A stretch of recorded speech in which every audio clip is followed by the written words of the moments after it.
Great. Good afternoon, everyone. Thank you for joining us this afternoon for your town hall meeting around student health insurance. This has been a pretty pressing topic for all of us. So I want to thank all of the panelists who will be introduced shortly for giving their time today to help best educate us on why these changes may have occurred, why we see more expense, and how this plan came about.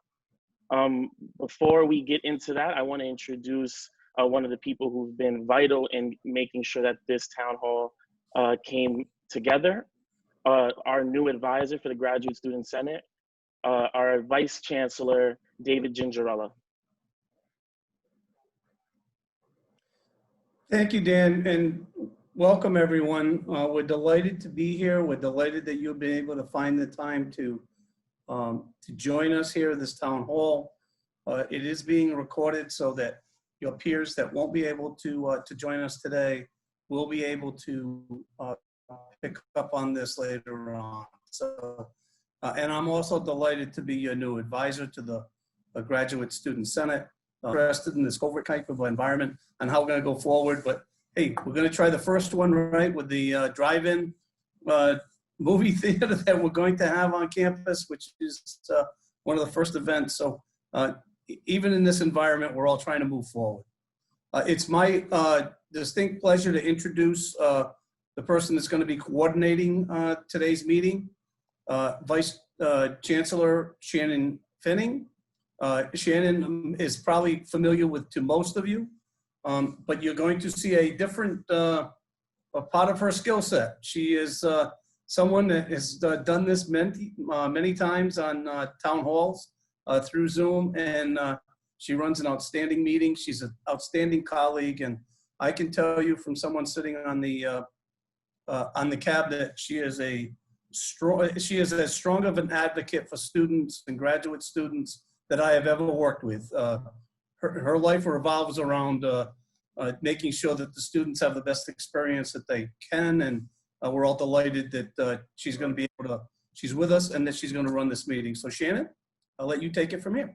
Great. Thank you so much, David. And thank you, Danny. I certainly want to recognize GSS, the current e-board, but also want to recognize former e-board who was always talking about this issue with us as well. I know AJ is with us, and we're glad to have you here. So we have a lot to talk about today. So in the interest of time, what I'm going to do is, rather than have each of our highly esteemed colleagues who are on the panel introduce themselves, because that could probably take up our whole time, I'm going to introduce them by name and just ask them to give you a little wave in Zoom so they can use their signal or just wave, so you'll know who our panelists are. And then I'm going to turn it over to one of the panelists, Maria Joy Dowley from the Mass Health Connector, who's going to provide a brief presentation that I think will answer some of the most burning questions that our grad students have had. Then I will refer to the questions that were submitted online, and we also will, time allowing, go to the chat feature where you can enter questions you may have during the course of our conversation.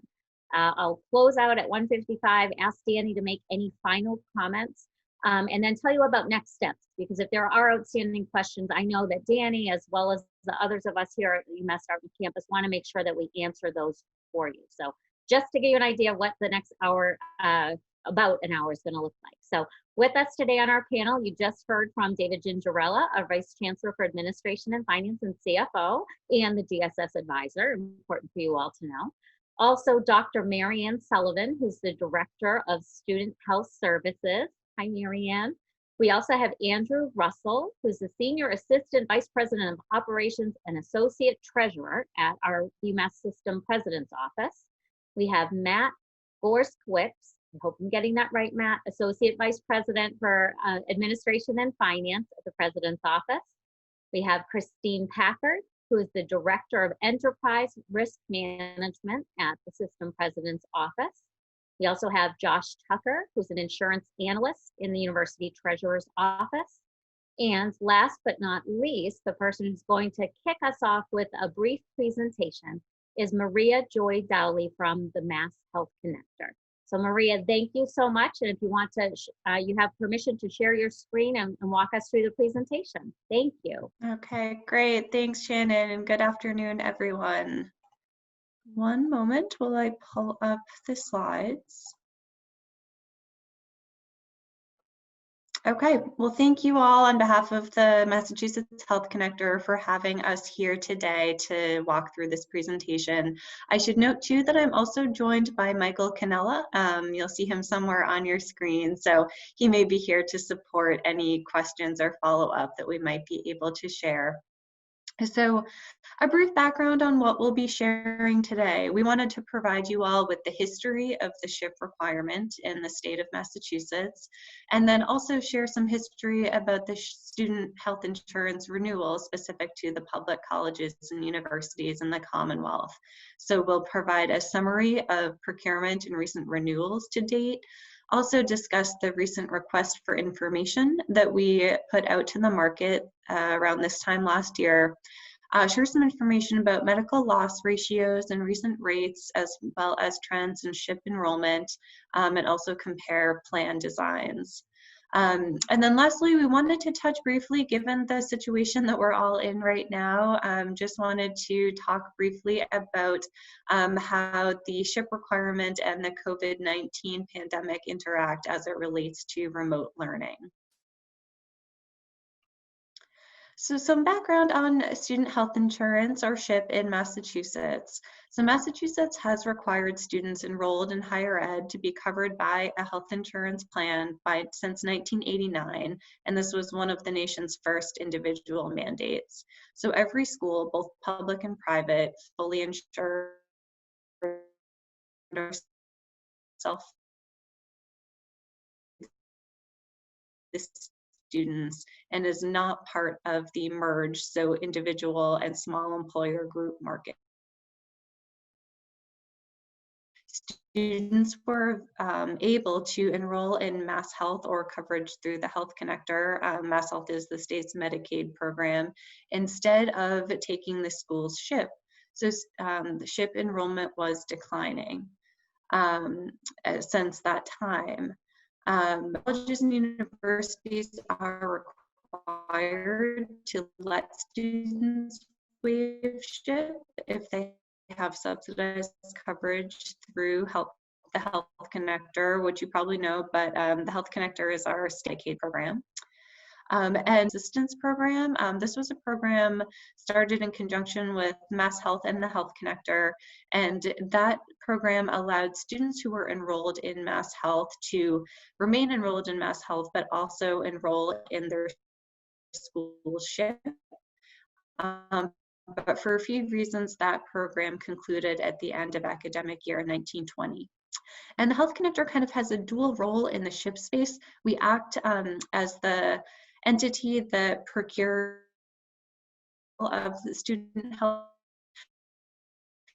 and we also govern the Massachusetts SHIP regulations, under which all public and private schools fall, and we've linked to the regulations in this presentation if that is a helpful resource. So now to move to some history on the SHIP procurement and renewal. So in 2014, the Health Connector issued a request for response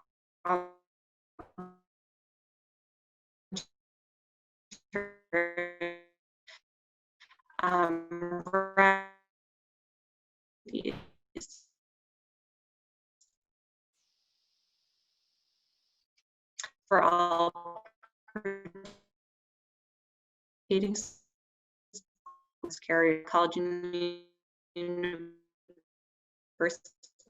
SHIP was academic response to a few things at play here. So in response to seeing these significant increases for that year, the Health Connector information, which is not a formal procurement, but really just kind of a signal to the market to see what sort of information we might be able to gather to inform the steering committee about whether to move forward with a new SHIP procurement that would have started in academic year 2021, or continue renewing with Blue Cross Blue Shield, and also inform Mass Health about the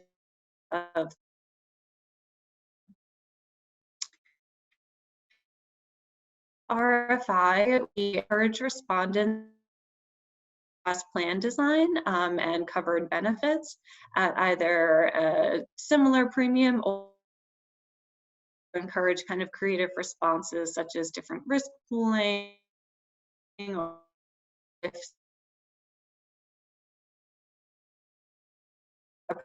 approach with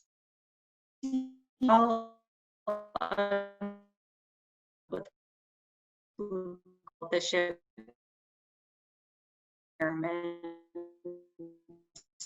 and rather renew with Blue Cross Blue Shield.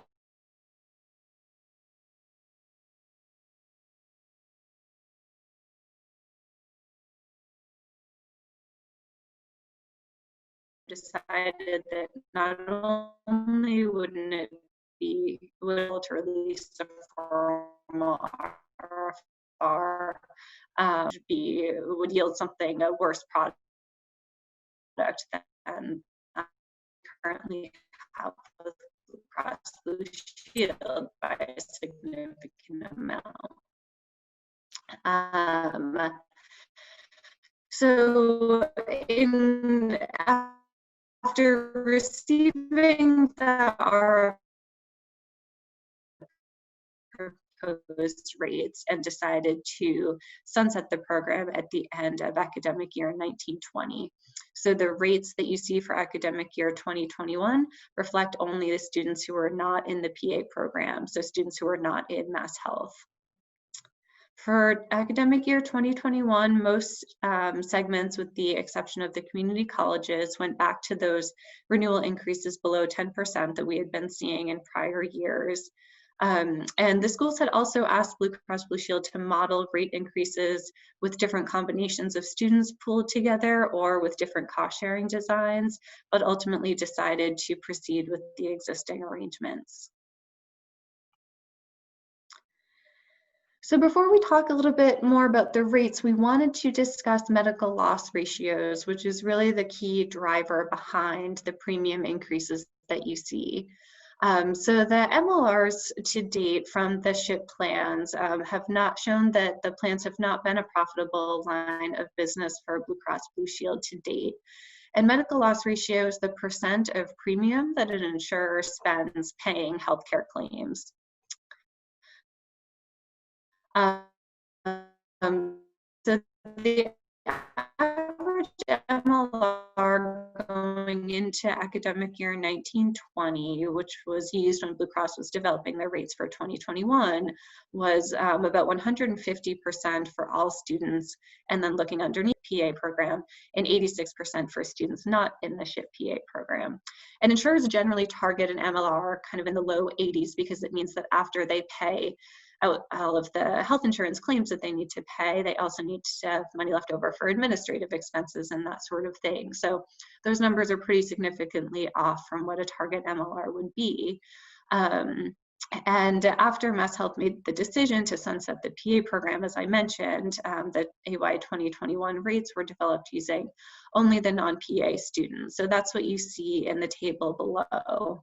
So you can see some variation across campuses within the UMass system, and you'll also see that the community colleges are a bit of an outlier.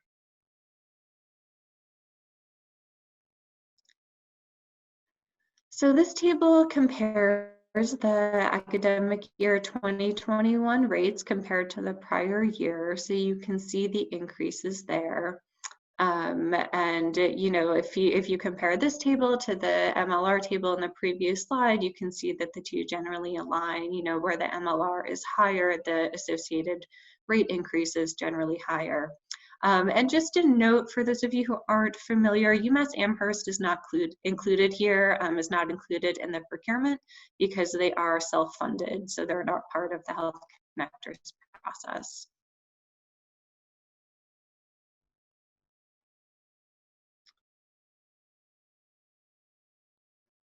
So this just wanted to provide a snapshot of SHIP enrollment over a few years. You can see kind of in the blue bars declining enrollment, their SHIP coverage with Mass Health or Health Connector plans. And then you can see the jump, and that represents the introduction of the Mass Health SHIP Premium Assistance Program.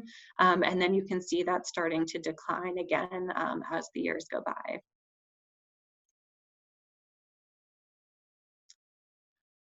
So on this slide, we just wanted to share the plan designs for the different schools that are grouped together. And in the first row, you will see the annual 2021 premium. So you can see that there's some variation across schools, and in the far right-hand column, we just wanted to share what a similar plan design and premium would look like if someone were to buy a similar plan through the Massachusetts Health Connector. So this is an unsubsidized version of a plan, so with no subsidies applied. But you can see that the premium is quite a bit higher for cost sharing that is on the whole pretty, that is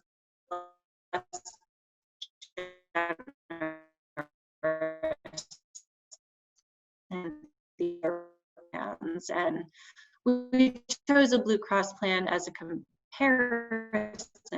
because of course this is the Blue Cross is the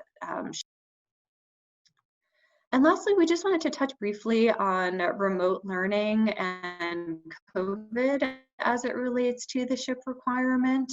To provide guidance to schools who may have questions about how to navigate the SHIP requirement if and when they move to remote learning. So in light of the pandemic, schools do continue to be required to offer SHIP, even if the school moved to a fully remote setting. And as long as individuals continue to meet the definition of a full-time or part-time student under the SHIP regulations, so for example, they weren't an online student before the pandemic happened, they would continue to need to either enroll in the SHIP or waive out of the SHIP by demonstrating that they have comparable coverage. And our FAQs do encourage flexibility from schools in evaluating students' comparable coverage in areas where they are studying, perhaps in their home area. So I've linked to the FAQs here in case that is helpful.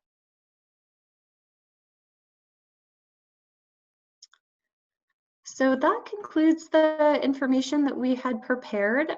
So Shannon, I will turn it back to you for discussion and next steps. Great, thank you so much, Maria.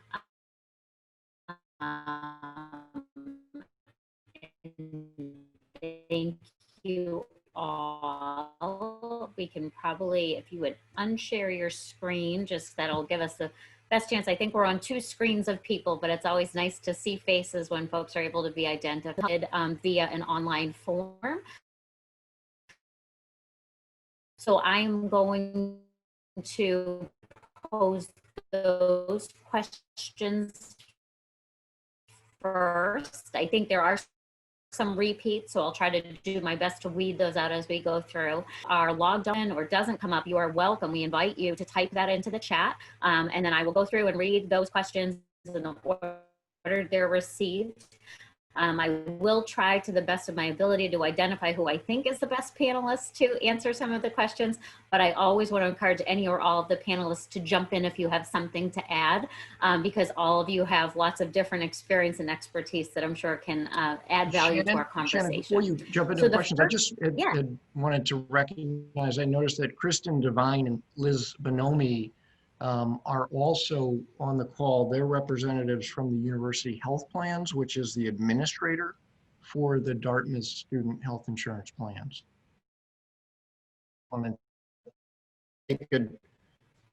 Excellent. Thank you both for being with us. Thank you. Thanks, Andrew.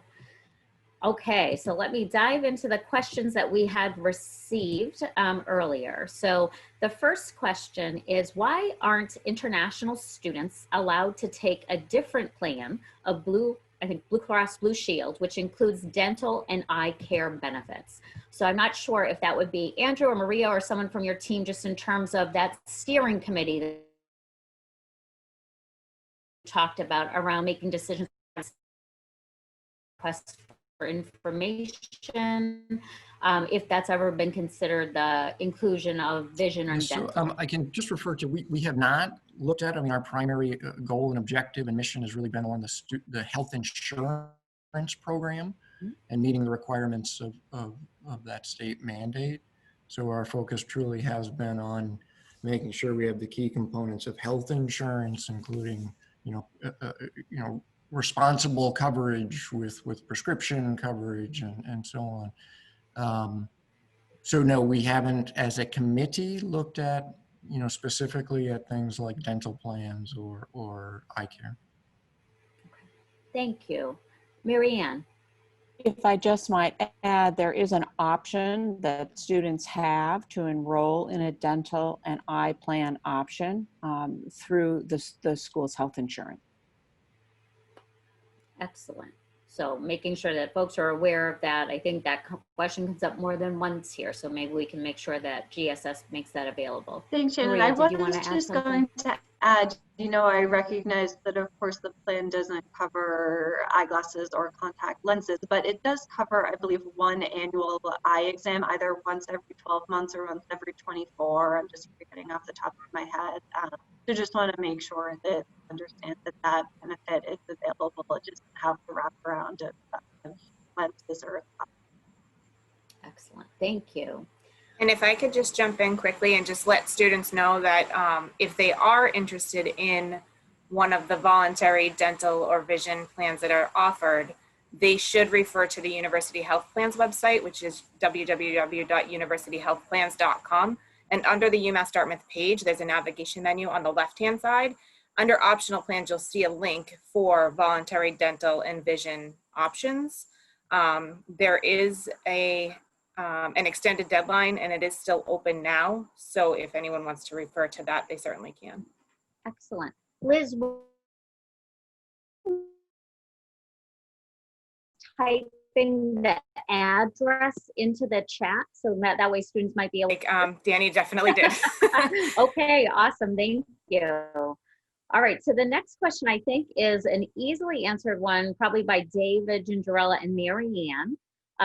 Why did the student health insurance for international students increase, yet we are still not covered for the month of August? My understanding is they are covered for August, but I think we just need to clarify based upon how bills went out. So I don't know, David and Mary Ann, if you want to speak to that.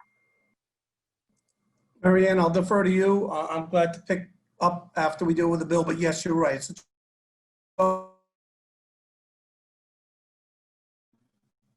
And so students are covered from August to July, but the bills didn't get sent out yet, so that's why it may appear that you don't. But you can, if you have medical expenses that were incurred during the month of August, you can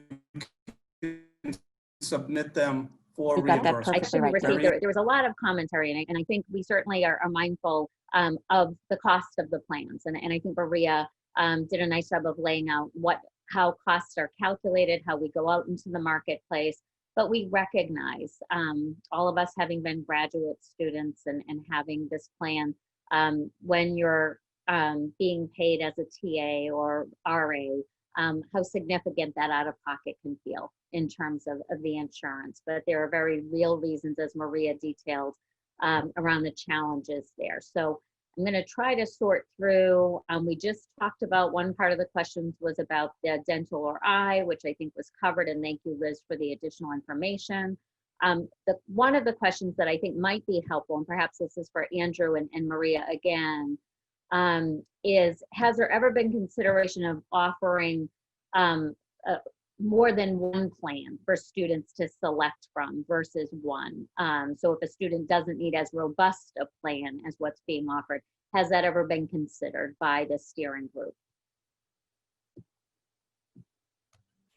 So Maria, I don't know if you want to add anything to that, I mean, I think that when this first came together, when the university, the state universities and community colleges first came together as one kind of large pronouns,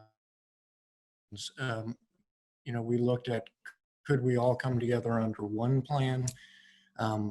We talked about, you know, could there be different tiering of plans? I think there was a lot of concern about some of the adverse effects of doing that, those that then you kind of dilute your pool, right? I mean, you end up having those that need insurance the most, you know, really having to pay significant amounts for coverage.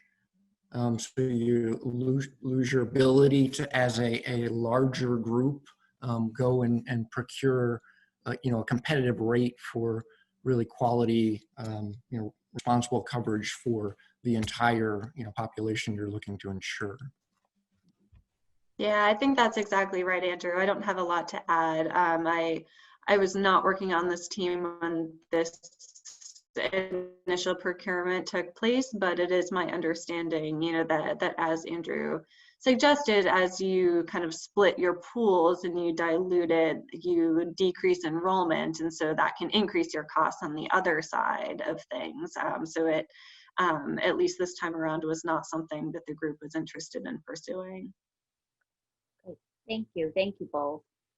I believe that Maria answered this question. There was a question 2,500 to 2,700. So somebody who must be a returning graduate student, so the premium increase. I think you talked about that with the loss ratio and the bid. I don't know if there's anything else you want to speak to, or if you feel like you covered that in the presentation and someone could post a follow-up question in the chat, Maria.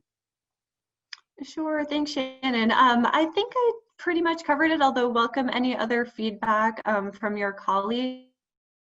But, you know, it really is driven by utilization. And as you could see in this slide, there was some higher utilization on the Dartmouth campus compared to prior years, I think is really the bottom line.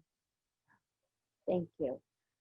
The next question I think might be for David and Miriam, but it actually probably could be for any of our panelists. Why do international students in their last semester have to pay full insurance till the end of next semester? And I believe we just spoke about this as an annual plan, but I don't know if either of you or someone from the president's office wants to speak to that. Yeah, I'm not prepared to speak to more than just that it is an annual plan. I do not believe that we have an option for a semester plan, but we'll certainly refer to Andrew and the rest. Yes, so again, I don't have anything additional to add to that. I think the way that the Dartmouth campus, you know, has set this up is a 12-month annual plan, and running from we said August 1st through July 31st. Thank you. So now this is a 3-part question. So I'll go through the parts and then maybe folks can help me identify, or I'll try to identify folks who can answer.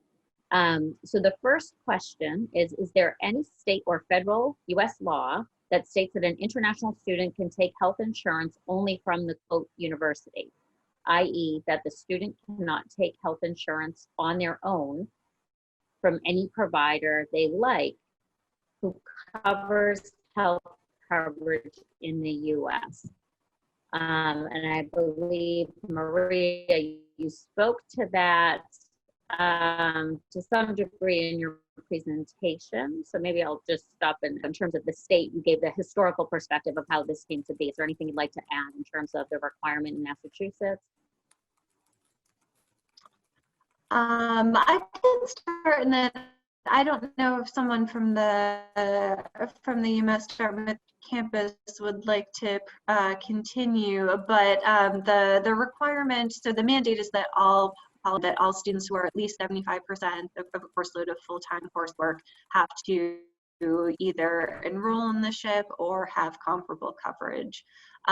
So from there, you know, in the SHIP regulations, it is kind of up to the schools about determining their exact waiver processes and the allowances that they make.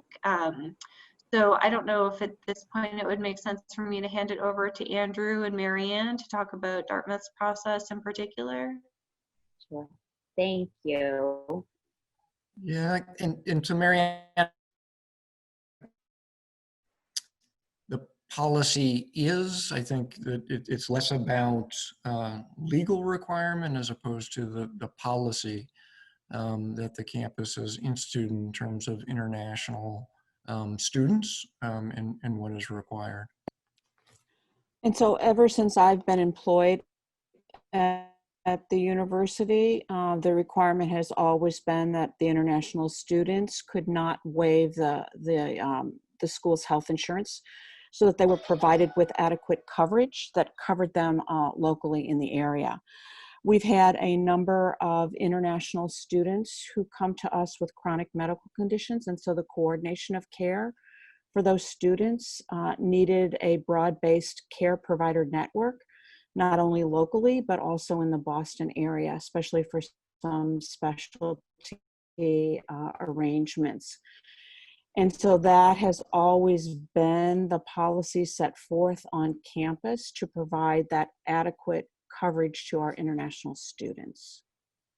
And Marianne, if I could add, my understanding is that that is the same requirement across the medical school, Lowell and Boston. I can't speak to Amherst since they're self-insured, but that they all require the same. Is that your understanding as well? That is my understanding as well.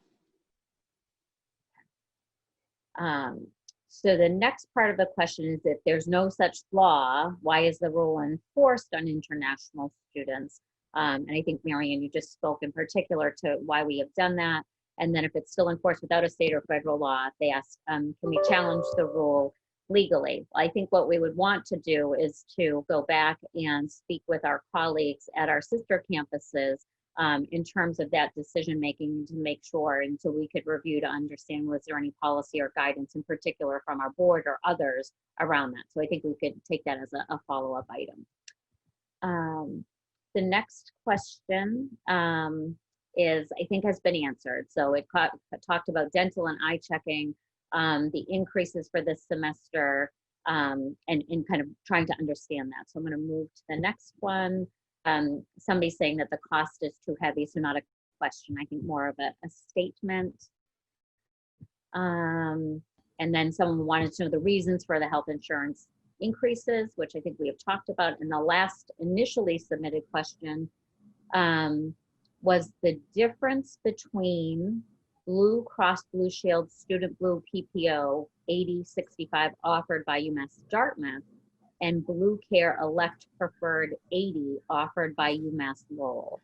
I don't know, Andrew, is that something that you can speak to? I don't think anyone at Dartmouth campus can probably speak to the Lowell plan. So are we asking, is the question just what is the difference as far as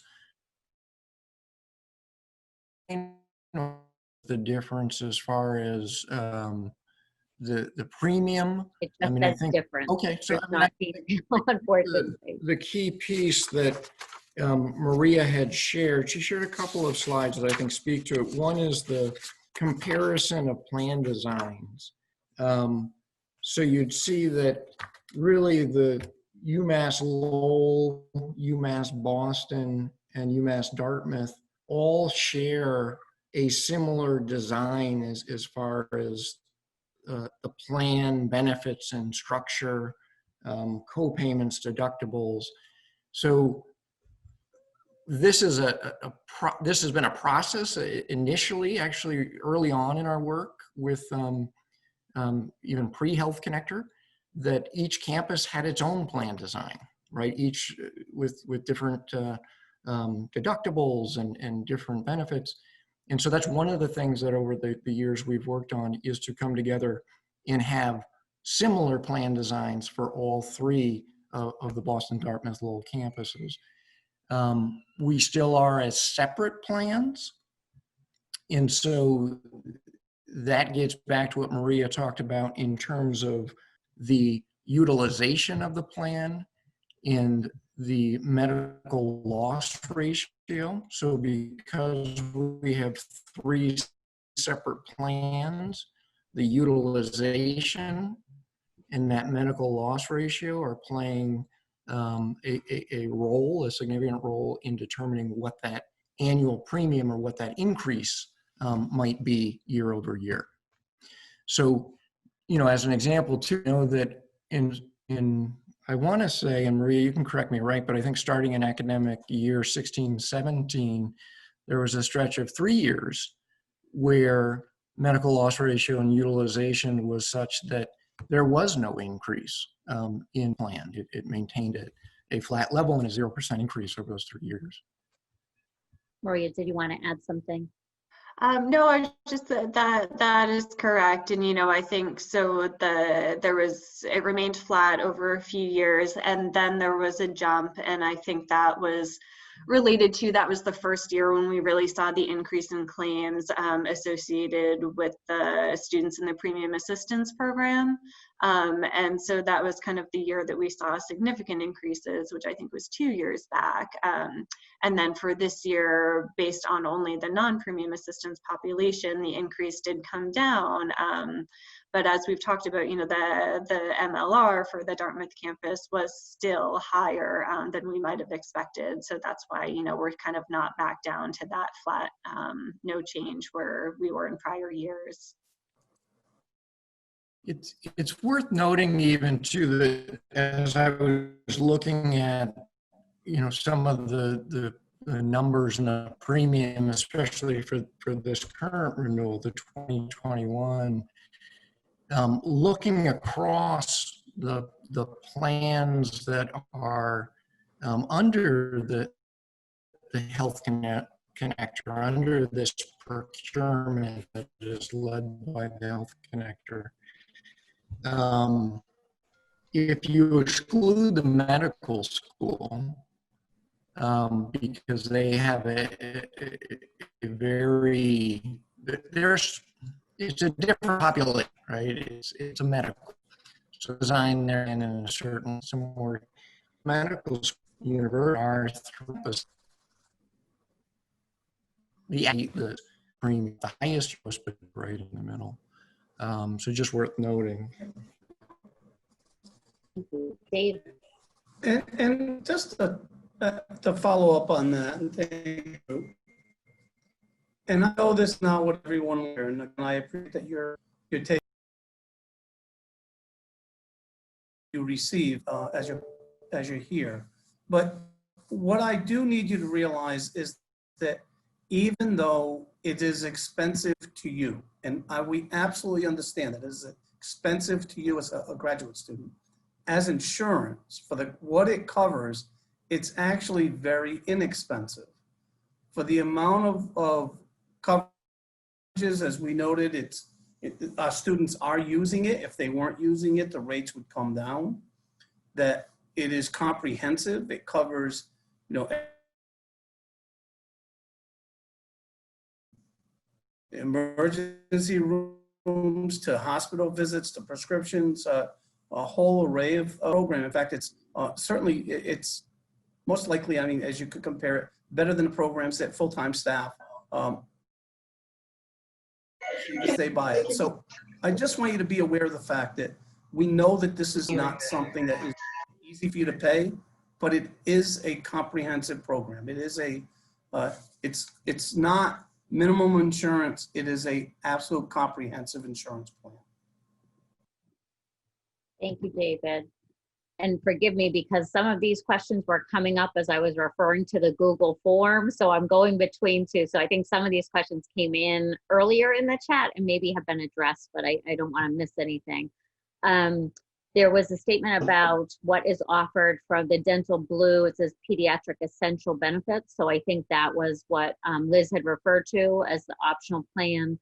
There's a post, some people are direct messaging me asking if we're paying for the dental pediatric on our plan, but we can't use it, can that be removed? So I don't know if that's Maria. Sure. I was just going to say, so the pediatric dental benefit is an essential health benefit that's included in the health plan. So it's one of the 10 essential benefits required by the Affordable Care Act, and the SHIP plan follows that. So it's not the separate plan, it's something that's already included in that and is part and parcel. Great, thank you. Several posts about the why can't international students waive, and I think I had said before, but I am not sure the timing, that I think this has been, and I appreciate there's commentary about why are we saying this is how it has been. I think we're trying to state from a position of fact and what we know that had been why I think we need to go back, and we're committed to going back. I don't know, Christine Packard, if you have anything from a risk management perspective you want to say from the university, the system, but talking to our sister campuses, going back to see if there was guidance or recommendations, or I don't know policy, but policy that informed it rather than law. I think we're offering what is required of us as college or university in Massachusetts, but understanding the requirement for our international students.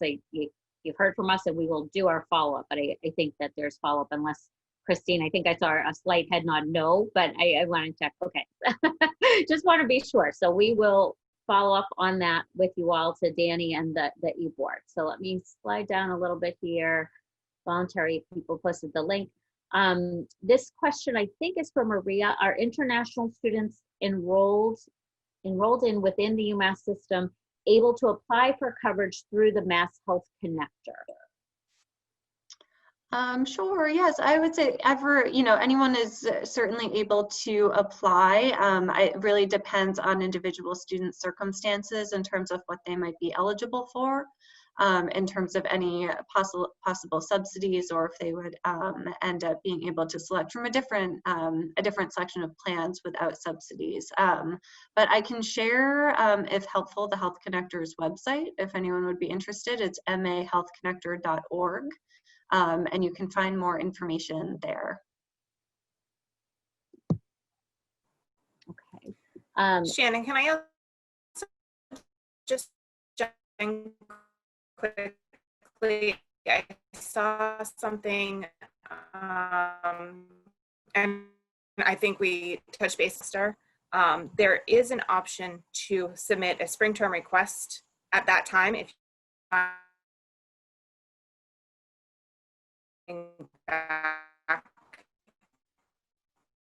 to the school for spring semester, that you can reach out and obtain that form. You can also, if you know ahead are graduating at the end of fall semester, touch with the bursar's office. Fall semester, they are eligible to submit that form. Great, thank you, Liz.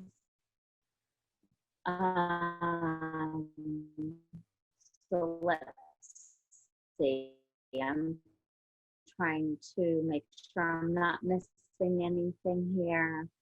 For children, mental requirements, and there's commentary about vision as well. A few people have asked if they can ask, oh, Liz, somebody asked if they could get access to that form. I don't know if there's a link or a place to direct students to, or so I say, to remove spring semester charges, talk to the bursar's office. They will remove it without submitting any form. It looks like another student typed that in.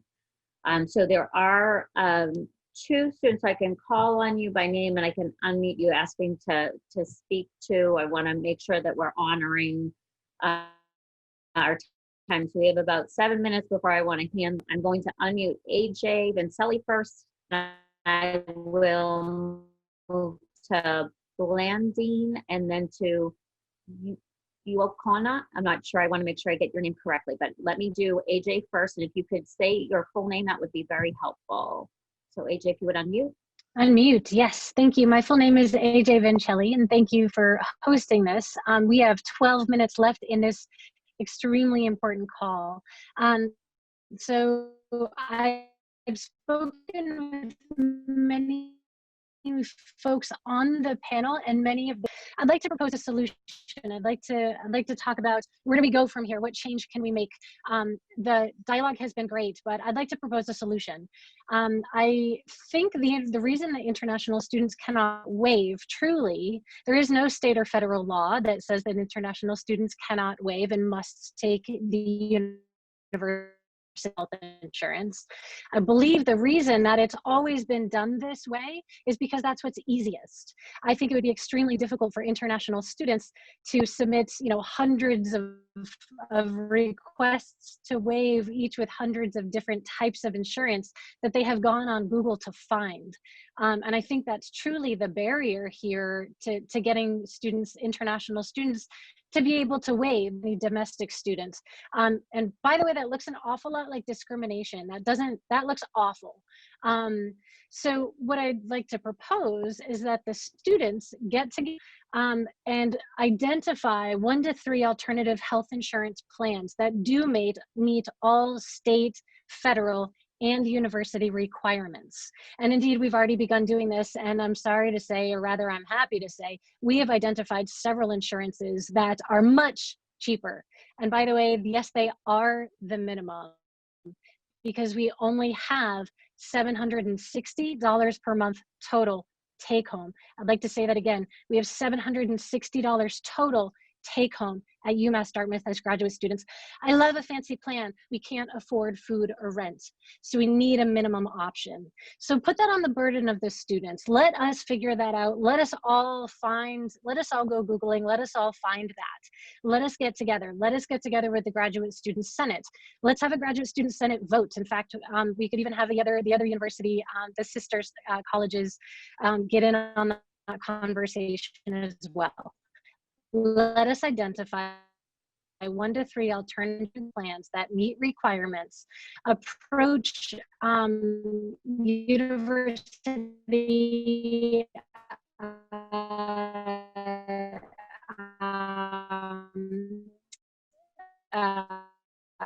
health services to make sure that we are in fact meeting the requirement that students could use for the university, for the administrators. It ensures that everybody is covered adequately, especially in time. I think that would be fantastic. I think that conversation happens in July, or way before the tuition bill comes in August. Actually, let's start that in March or April. Start that shopping process for the next year. But I think that's the solution that I want to put out there. And if that is acceptable to university administrators, I would love to know. And if not, what are your concerns? Thank you. Thank you, AJ. I want to, in the interest of time, I'm going to move forward to our next student who has to be recognized. Blandine, I believe. Trying to find you on here. I'm going to ask you to unmute.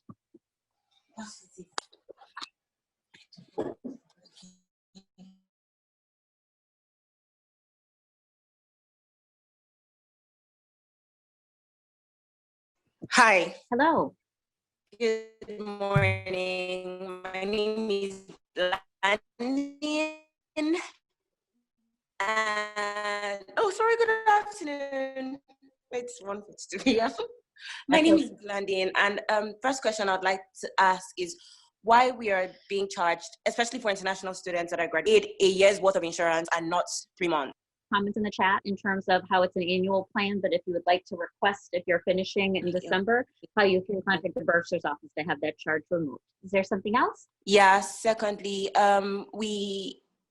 you mentioned something about chronic illnesses. So I'd like to know why we cannot pay like different amounts. The students that have chronic illness.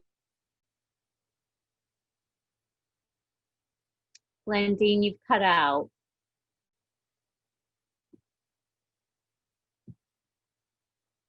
Why do we have to pay the same thing when we hardly even use this insurance? A lot of us don't even go to the hospital.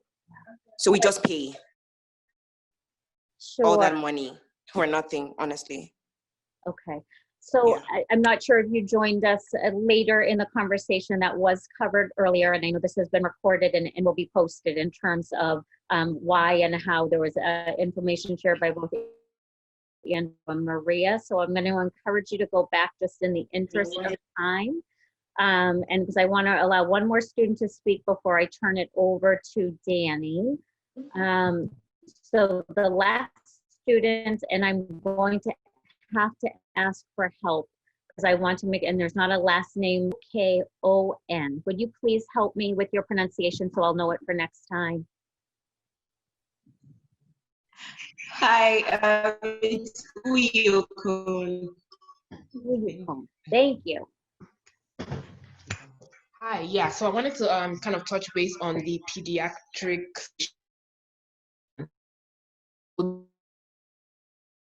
we're college students, right? And we're all above 18 years old.